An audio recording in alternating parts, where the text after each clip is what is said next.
All right. So Yanni and I are talking about leadership. He's my leadership coach. He's who I go to. And I want him available to all of the dentists and leaders in dentistry. And so this is our June fireside chat for leadership. So Yanni, I'm just excited to meet with you again on this and continue to encourage doctors to see the importance of how leadership affects their team. I mean, we're in the middle of the Great Resignation. How it affects their culture. Why do people have bad attitudes? How it affects patients picking up on some subtle cues that maybe things aren't going well here. And when the dentist almost literally wants to bury his or her head in the sand by looking in a patient's mouth and just doing that. So what are some things, when I share those things in dentistry with you, what are some things that you could connect the dots to say why leadership is so important for the doctor to perceive as a valuable training opportunity, a valuable with time spent in leadership development, so that there's return on that investment? What say you? First, Eric, this is great. Thank you so much for having me on. I think I'm going to go back to, I'm going to make this analogous to being a general on the battlefield. Okay. And there has to be a general. Somebody has to be coordinating troop movement. Somebody has to be identifying the weak spots and shoring them up. Because if somebody on your side isn't doing that, somebody on the enemy side will. If I'm a dentist and I want to take market share, I would analyze the weak spots of the dentists around me, and I would start promoting. I would fix it in my own business and then start promoting that. Hey, have you had this frustration? Have you had this frustration? Do you feel treated in that way? You should come here. I would, and I can guarantee you that would start sucking away. In fact, I talked with my own personal dentist about this. He has transformed his business by creating a culture and a level of customer care across the board that he doesn't advertise. He doesn't need to. The organic advertisement is, he's now one of the top dentists in the region simply because he changed the culture to fit what he knew was going to give him word of mouth advertising. And he's taking market share away from other dentists. It was the plan from the beginning. You can't accomplish that if you're a private on the battlefield, or in your case, you're just down in the mouth. That's right. A worker bee. A worker bee is not coordinating the troop movement. Yeah. And so many people who lead organizations want to hire somebody to do that work. You can't. Or think it's not theirs. And I mean, I've heard John Maxwell say over and over again, work on the business, not just in the business. 100%.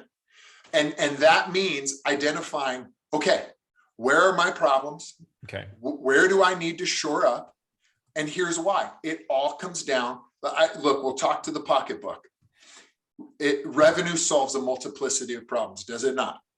Say it again. Say it one more time. Revenue solves a multiplicity of problems. I love it. But what does that mean? Revenue means clients. Specifically in the dental trade, it means people in the chair. Butts and seats. Butts and seats. Okay. Your ability to fix that crown, your ability to fill that cavity is a part, 30% of what gets butts and seats. And until you realize that if you are the best at fillings, it's only 30% of your dental business. If your competitor is the best at customer care, guess what? Most people will go to that guy versus you. I'll take a decent filling with somebody who treats me well across the board. Well, how do I do that? That's where leadership comes in. You have to lead the team in the initiative that you want to make sure that not only do the butts and seats come in. Let me pause it and say it a different way. I have a friend of mine who is a marketing guru. He actually taught at Berkeley for a while. He works for a Fortune 100 company as their senior manager of marketing. And this is what he's educated me on. When you're trying to drive revenue, everybody goes after the new customers. That's the hardest revenue to get. The best revenue to get is retaining your current customers and upselling to them. Yeah. So we call that more dentistry per visit. Yes. That's exactly right. Upselling, more dentistry per visit. But if you're not strategically arming your team like troops on a battlefield to achieve those victories, they're not going to happen on their own. So I'm the dentist listening right now, and I'm going to speak on behalf of them. Well, how do I do that? How do I make culture tangible? What I'm hearing you say is, I need to walk my talk. I need to be able to train them. I need whatever Eric's training us. I need to be able to live that by example, so they see me do it. But what are some other things that make that general to private tangible? What are some to-dos? Yeah, great question, Eric. So number one is you need to gather with your team. It floors me how many people don't have a weekly or bi-weekly meeting. Yeah. I'm going to tell you, probably needs to be weekly. Yes. We don't have time for that. You don't have time not to. Yes. So we want to make sure we're doing a 15-minute huddle every day. And we want 1 hour a week of meeting time uninterrupted, 4 hours to 6 hours a month. Yes. Now, here's the problem. You can't suck at that meeting. Yes. What are we doing there? We got to have, we have to be exceptional. Yeah. And so effective, excuse me. Yes. Yeah. But to do that, you need to know where you're trying to go. What needle am I trying to move? I want to move revenue. How do you want to move revenue? More butts and seats? Maybe. More dentistry per visit? Maybe. How are you going to do that? And then you have to, before you get into that meeting, you have to be the solution for every single person. Okay, person at the front who's working the phones, this is how you move that needle. Yeah. Why? Because even if you need to maybe pull back on a few patients one day, and you sit with her on the phones or him on the phones and walk that person through, this is how I need you to interact with the customers to move that needle. Yeah. Hygienists, this is how I need you to interact. Well, Yanni, I can't be in teeth. You know what they say in investment? The only way to make money is to spend money. You just have to spend it wisely. Where's the other place in our vernacular that we talk about spending? Time. If you are always head down and in a mouth, you're shorting the market. Okay. You are not investing for the long-term gain. If I was in dentistry, I would be all over your business. I wouldn't need to be a better dentist. I would outlead my team to crush your business. Yeah. Love it. Yeah. And I think you're just scratching the surface too, because how you create the culture, how you express your vision, how you create accountability. And so I'll give one more tangible that that my clients, All-Star clients, Victory Coaching clients, Paula Harris clients, all these clients will have heard is the case presentation formula. People buy for their reasons, not your reasons. Why? So when you talk with your team, you talk about why. What's your team members' why? Do you know what that is? Have you sat down with your team and had a conversation with them once every 6 months, and you know what's going on in their life and why they love what they love? Number two, connect that to the condition you're seeing in their performance and what the consequence of that would be should that performance not escalate, right? Get to the level you want.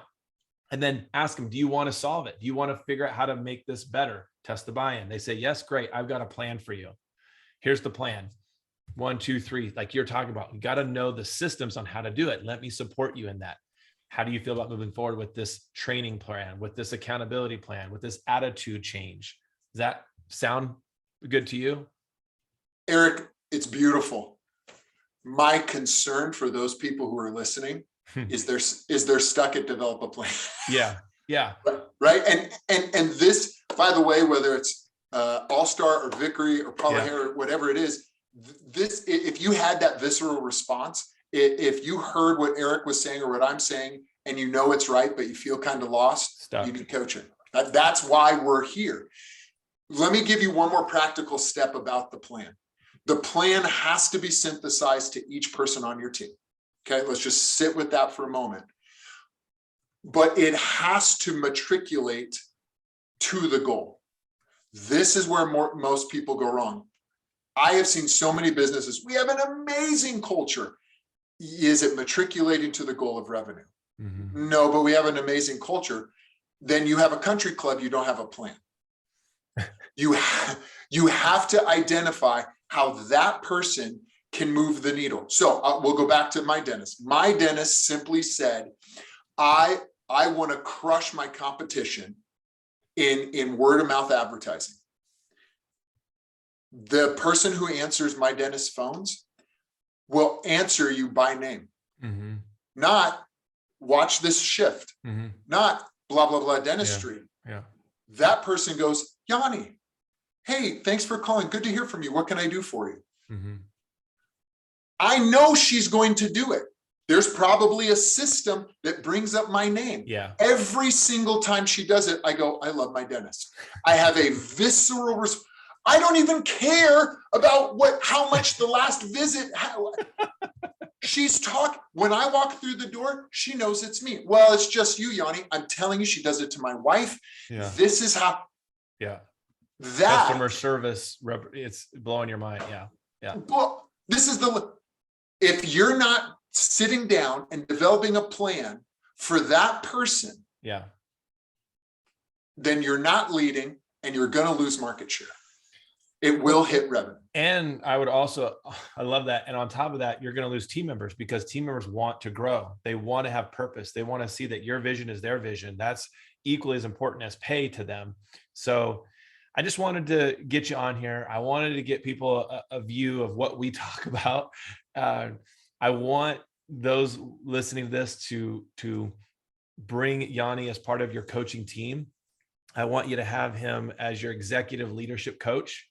I will say this, Dale Carnegie said 15% of your success is in your clinical skills, your skill set, your foundation, you're phoning without it, but 85% of your success is going to come from your ability to deal with people. And all we want you to have access to is how do you develop a plan on how to deal with people? We'll make the people practical. We'll make the people tangible. And I'll keep doing the training on case acceptance and KPIs and all that. Yanni will do all the training on doctors wanting to be better leaders and generals. That sound good? So yes. So email me, send me a message, email me, and we'll get you connected and figure out how to just take your leadership to the next level. All right. Thanks, Yanni. I really appreciate you. Bye, everybody.